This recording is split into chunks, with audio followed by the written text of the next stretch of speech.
Bonjour à tous, donc voici ici la séance d'AP pour la 3e semaine de travail à la maison. La semaine dernière, on avait fait des calculs de volume et je vous avais demandé différents calculs de volume de différents niveaux sans aucun contexte derrière. Cette semaine, on continue sur les volumes, mais cette fois-ci, on va y mettre un petit peu de contexte et en fait, finalement, on va résoudre des problèmes où à l'intérieur, on vous demande de faire des calculs de volume. Si vous aviez fait une capture d'écran la semaine dernière de cette image, c'est parfait. Si vous ne l'avez pas gardée, je vous conseille de la refaire. Ça va vous servir dans les exercices qui arrivent. Donc, dans cette séance d'AP, je vous propose 2 exercices qui sont tirés de précédents sujets de brevet et un troisième pour les plus motivés d'entre vous. Donc, sur votre cahier à côté AP, vous pouvez déjà noter exercice 1.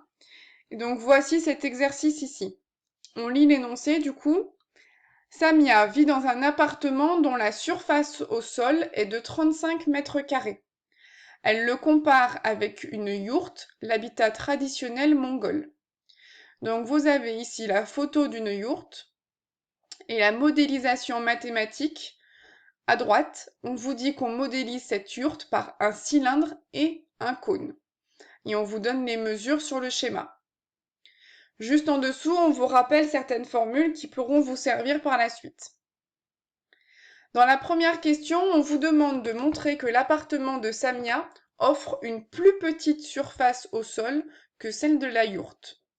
Donc l'appartement de Samia, c'est dit tout en haut, la surface au sol est de 35 mètres carrés. Par contre, la surface au sol de la yourte, on ne sait pas. Question numéro 2. Calculez le volume de la yourte et on vous demande de donner le résultat en mètres cubes. Ici, il y a une erreur dans l'énoncé, attention, un volume, c'est en mètres cubes. Dans une troisième question, on vous dit que Samia, elle réalise une maquette de la yourte et la maquette, elle l'a fait à l'échelle 1/25e. Donc je vous rappelle ici 1/25e, ça veut dire que ce sera 25 fois plus petit que la réalité. Et on vous demande à ce moment-là quelle est la hauteur de la maquette. Donc faites pause pour avoir le temps de faire cet exercice 1.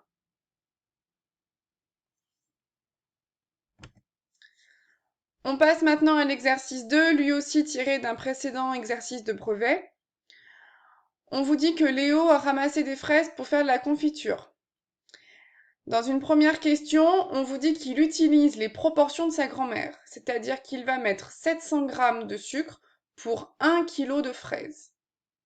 Donc là, ici, c'est la recette de la grand-mère. Quand on a 1 kg de fraises, on rajoute 700 g de sucre. Lui, Léo, il a ramassé 1,8 kg de fraises.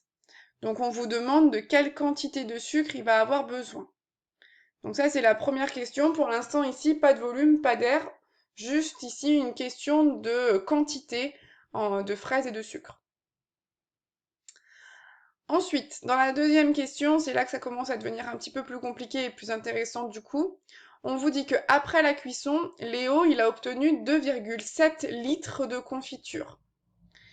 Il la verse dans des pots cylindriques de 6 cm de diamètre et de 12 cm de haut. Et finalement, il ne les remplit que jusqu'à 1 cm du bord du haut. Et on vous demande combien pourra-t-il remplir de pots. Donc je répète, on a 2,7 litres de confiture, on a des pots qui sont de forme cylindrique et on a plein d'informations sur la dimension des pots et jusqu'où on remplit les pots. Donc là, si vous avez besoin de faire un schéma, allez-y, ça peut aider. On vous donne 2 rappels. On vous rappelle le lien entre litre et centimètre cube. Je vous rappelle que le litre et le centimètre cube, ce sont 2 unités différentes de volume. Donc là, vous avez le lien entre les deux, puisqu'on vous donne l'information de la confiture en litres, mais les informations des pots en centimètres. C'est pour ça qu'on vous donne ici cette conversion-là. Et le deuxième rappel, c'est la formule du cylindre, pour calculer le volume d'un cylindre de révolution. Donc là, c'était la question qui portait sur tout ce qui était volume. Dans une troisième question, on vous dit qu'il colle ensuite sur ces pots une étiquette rectangulaire de fond blanc qui recouvre toute la surface latérale du pot. Donc toute la surface latérale du pot, ça veut dire tout le pot, sauf le couvercle et sauf le bas du pot. Dans une première question, on vous demande de montrer que la longueur de l'étiquette est d'environ 18,8 cm. Donc là, vous devez faire des calculs pour trouver la longueur de l'étiquette et à la fin, vous devez trouver 18,8 cm. Et enfin, on vous demande de tracer cette étiquette, de la dessiner à l'échelle 1/3.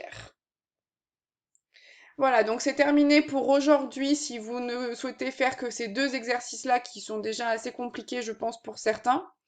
Si après ces deux exercices-là, vous êtes encore motivé, vous en avez un troisième dans la vidéo, enfin dans la suite de la vidéo. Donc voici ici le troisième exercice.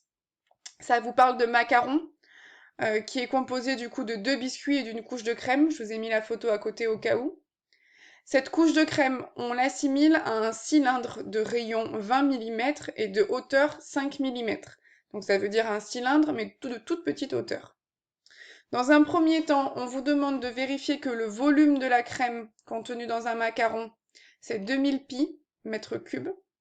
Donc vous devez trouver le résultat 2000 pi. Et enfin, dans une deuxième question, on vous dit qu'Alexis a dans son saladier 30 centilitres de crème, et on se demande du coup, avec cette quantité de crème, combien peut-il confectionner de macarons? Avec le petit rappel de conversion entre litres et décimètres cubes ici. Donc c'est un exercice qui est un petit peu plus compliqué parce que beaucoup moins guidé et avec plein de choses à faire qui sont pas forcément dites, plus des conversions un petit peu dans tous les sens. Voilà, bon courage si vous vous êtes lancé dans ce troisième exercice.